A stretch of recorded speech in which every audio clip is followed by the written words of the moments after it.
Assalamualaikum warahmatullahi wabarakatuh.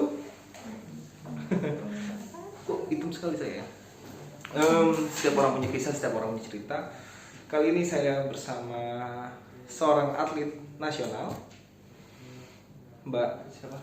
Dita Juliana, Dita Juliana. atlet voli pantai. Wow, nasional tuh. Ya, Wow. ya dong, kenapa saya aja di nasional? Wih, biasa aja sih, gak bangga juga ya.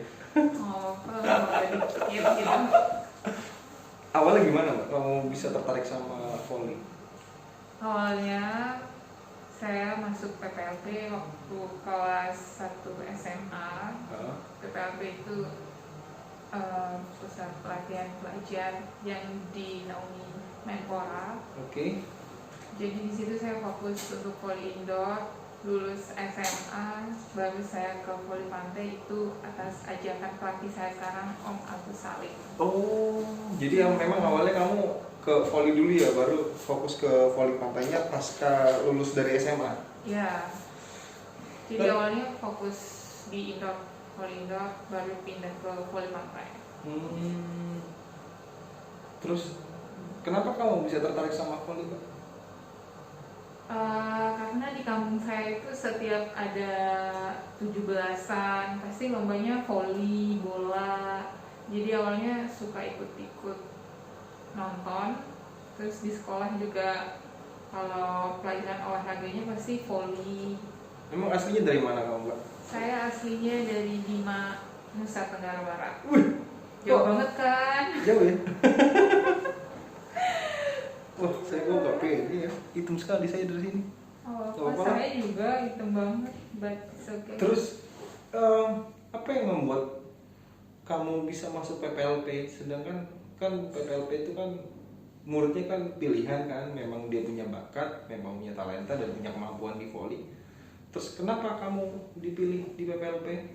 Awalnya itu ada seleksi, contohnya kita ada kejuaraan antar sekolah. Jadi waktu kejuaraan itu pelatih PPLP melihat potensi dari tinggi badan dan apakah skillnya mumpuni untuk masuk PPLP. Tapi fokusnya saat itu minimal tinggi badan 170. Wow. Jadi pas banget saya tingginya 170 dan ikut kejuaraan antar sekolah.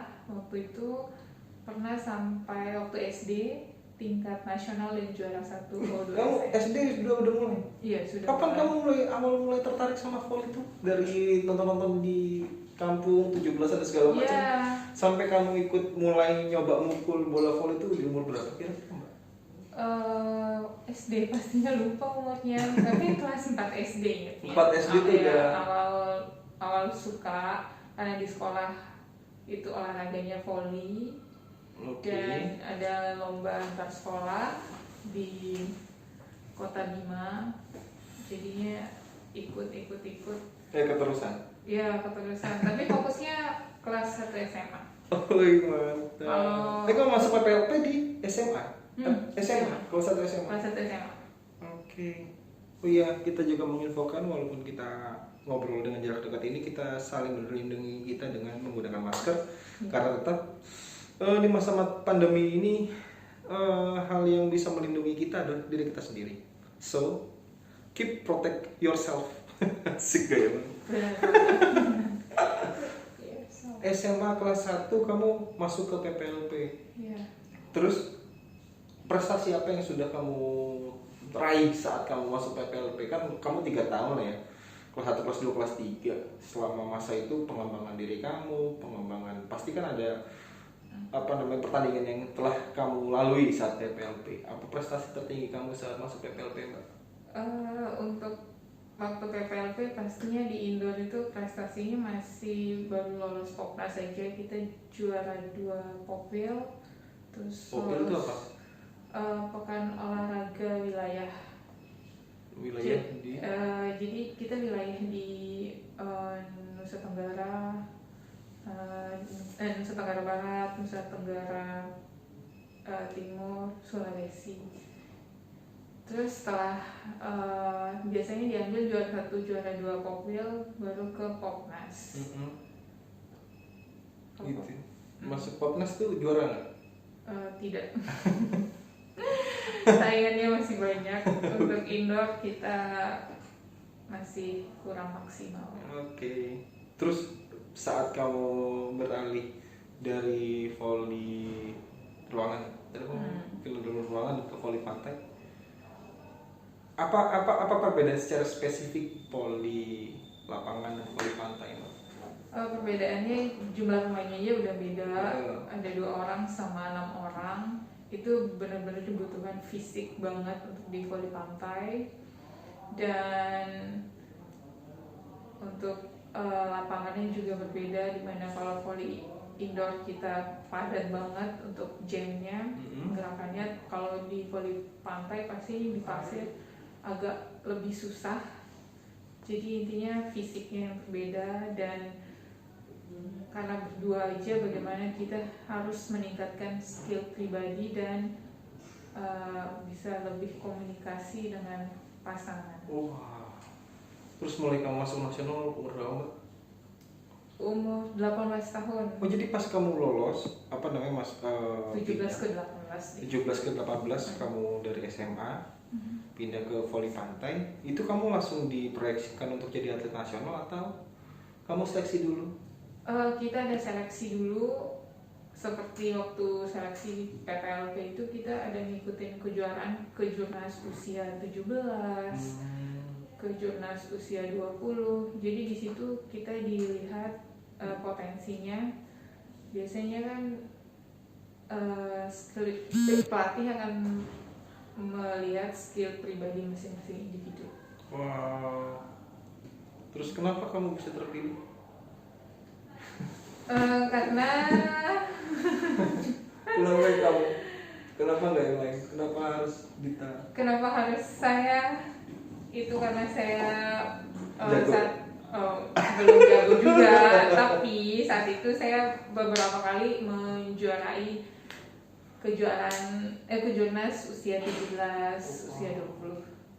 Apa sih yang kamu lakukan sampai kamu jadi atlet nasional, Mbak? Intinya sebenarnya awalnya saya masuk ke timnas ini atas ajakan pelatih saya, Om Agus Salim sekarang. Jadi dia yang benar-benar membimbing saya dari nol ilmunya di voli pantai. Bagaimana ada up down-nya saya, ada pikiran-pikiran bagaimanapun, tapi ada pelatih saya sekarang yang tetap support. Tapi berarti perjuangan kamu kan maksudnya untuk menyisihkan yang lain kan nggak semudah itu kan, pasti ada harga yang kamu bayar dengan latihan yang berat, mungkin dengan asupan gizi yang sesuai. Proses itu capek nggak? Pastinya capek, ada capeknya, ada bosannya, tapi kembali lagi karena suka dan karena punya impian untuk mengibarkan bendera merah putih, jadi tetap semangat lagi. Pasti ada saatnya bosan, capek, ada. Pasti kita refreshing. Kalau biasanya latihan Senin sampai Sabtu, Minggu kita pakai buat rest atau buat refreshing. Wow. Dan impian sudah tercapai untuk mengibarkan bendera merah putih di luar? Sudah tercapai dan masih ingin lagi untuk bisa lolos Olimpiade Tokyo. Jadi fokus tahun 2021 ini kualifikasi Olimpiade. Wah, kemarin untuk pas pertama kali kamu memenangkan kejuaraan tingkatnya internasional ya di luar negeri, itu di mana, Mbak? Pertamanya di Thailand. Kejuaraan? Itu Asia Pasifik, kejuaraan Asia Pasifik. Oke. Itu bangga, kaget. Ya jelas dong. Karena saingannya lumayan berat, tapi itu konsisten dari latihan kami dan strategi pelatih. Oh, jadi kombinasi ya dari atletnya, dari teamworknya, terus kemudian dari latihannya dan strateginya itu semuanya kolaborasi untuk menang kamu. Terus saat kamu semesan terakhir atau bola terakhir tuh Kan mainnya poin ya? Ya. Poin kan berapa sih sampai berapa sih kalau Sampai main? 21 poin. Sampai 21. Iya. Berapa game? 2 set kemenangan. 2 set kemenangan. Jadi pas lagi set pertama menang, sama kayak bulu tangkis ya sih? Iya, sama kalau. Misalkan kalau kamu set pertama menang, set kedua kalah, berarti ada set ketiga. Iya. Jadi pas kamu menang itu berapa set yang di final? 2 set langsung atau ada Tidak. 3 set? 3 set. Pas 3 3 set. set. Iya. Kau set pertama menang kalah? Set pertama menang, set kedua kalah, set ketiganya menang. Nah pas lagi set ketiga nih kan, pas kamu mukul ataupun kamu nerima ataupun kamu melihat poinnya itu kamu menang, terus rasa apa yang kamu rasakan saat itu? Oh, sebenarnya rasa yang pertama syukur sama Allah pastinya. Terus Saya tanpa dia tidak mungkin terjadi. Oke. Ya. Dan pastinya bahagia. Rasanya itu semua perjuangan, semua keringat, air mata yang proses yang saya lalui itu terbayar.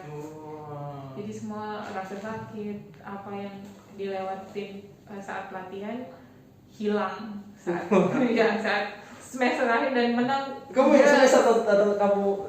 Ya kadang. Pas yang pertama terakhir itu. Partner saya. Oh, smash dan kamu. Saya umpan dia sebenarnya yes. Kita sama-sama ya. Poinnya kejar-kejaran atau kamu udah berpotensi? Kejar-kejaran. Berpotensi Itu menang. 15 poin. 15 poin. Untuk yang terakhir 15 poin. Iya, set ketiga itu 15 poin dan itu 15-13. Kan deg-degan banget. Oh, jadi 14-13. Ini kalau nggak berhasil imbang, tapi gitu. Itu benar-benar deg-degan. Wah, terus yang kamu rasakan saat itu sempat nangis gak? Maksudnya cewek kan beda sama cowok ya kan, mungkin cewek lebih emosional gitu kan. Ya. Kamu meluapkan emosionalnya mungkin dengan teriak kenceng atau nangis. Terus momen itu kamu melakukan dengan gimana, Mbak? Teriak, soalnya susah ya matanya keluar.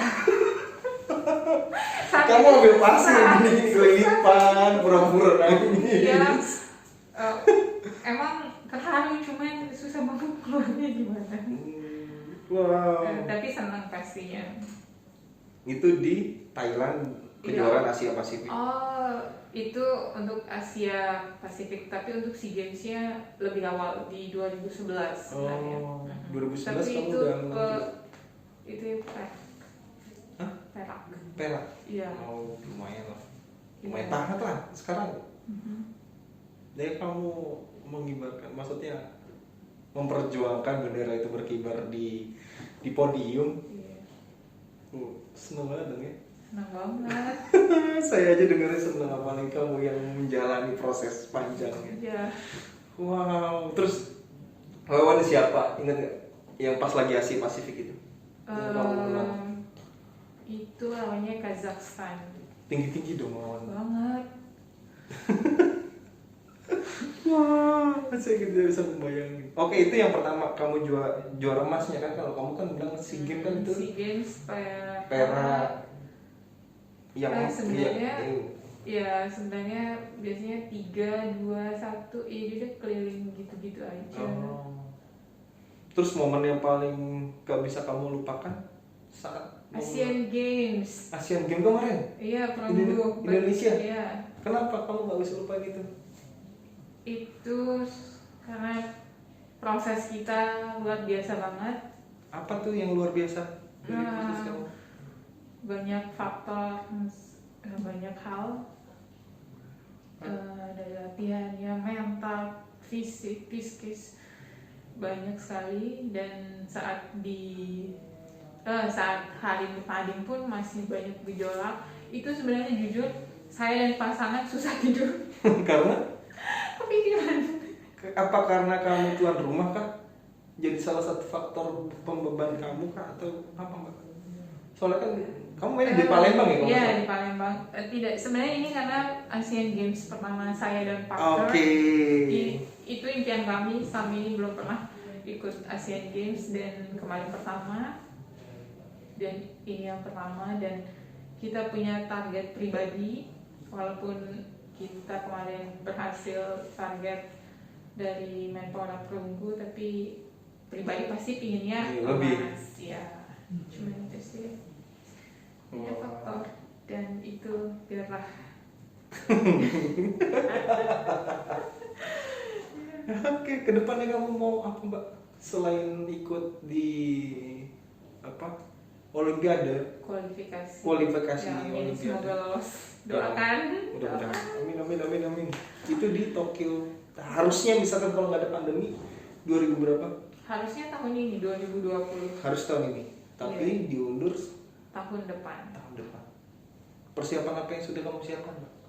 Kita sekarang udah mulai TC, persiapan pastinya fisik, skill, dan nanti benar-benar strategi. Pastinya kita harus mempelajari lawan-lawan kita, menonton video lawan agar bisa Tahu pola permainan lah. permainan mereka.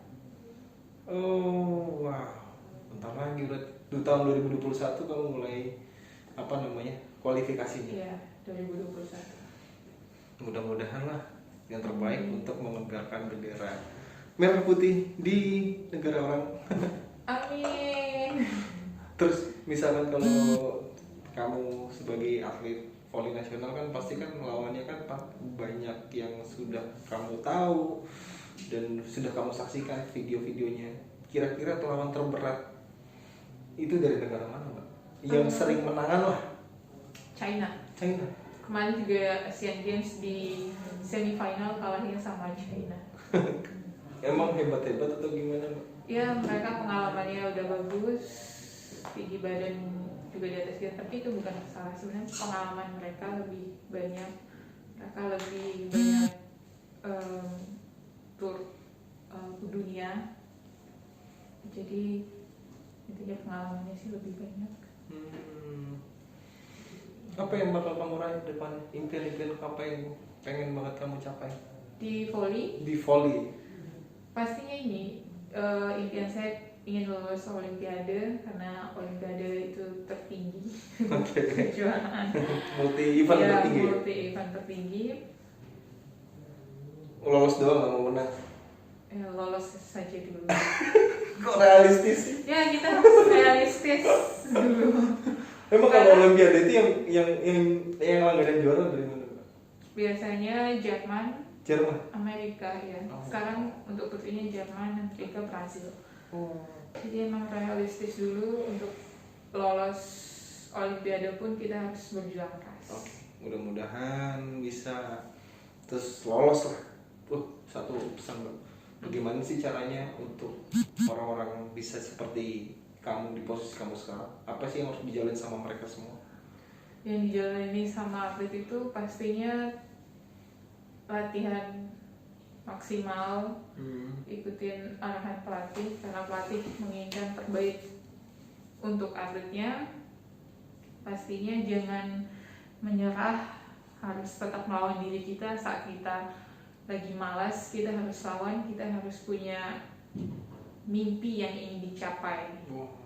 Jadi kita harus punya target, harus punya mimpi. Ketika kita punya mimpi, jadi kita akan berusaha untuk meraih itu. Walaupun kita lagi malas, lagi sakit, kita akan mikir ada sesuatu yang harus dicapai, jadi kita akan berusaha maksimal. Lebih suruh melawan dirinya sendiri? Iya, karena bagian tersulit itu. Apa sih titik terendah kamu saat kamu melawan diri kamu sendiri? Saat apa sih? Pernah nggak sih dalam karir kamu sebagai atlet nasional ataupun atlet voli kan? Saat kamu menjalani pernah pastinya saat titik terendah saya kemarin sebenarnya pas SEA Games kemarin. SEA Games 2019 Filipina ya? Iya, Filipina. Itu benar-benar penyesalan buat saya. Why? Karena target saya emas, tapi 1 minggu sebelum SEA Games saya cedera pinggang.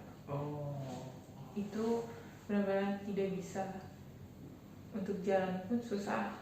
Dan 1 hari sebelum ke Filipina saya ke terapi ke Jogja. Itu 1 hari sebelum berangkat ke Jogja, terus balik langsung ke Filipina. Karena belum tahu di sini. Ya,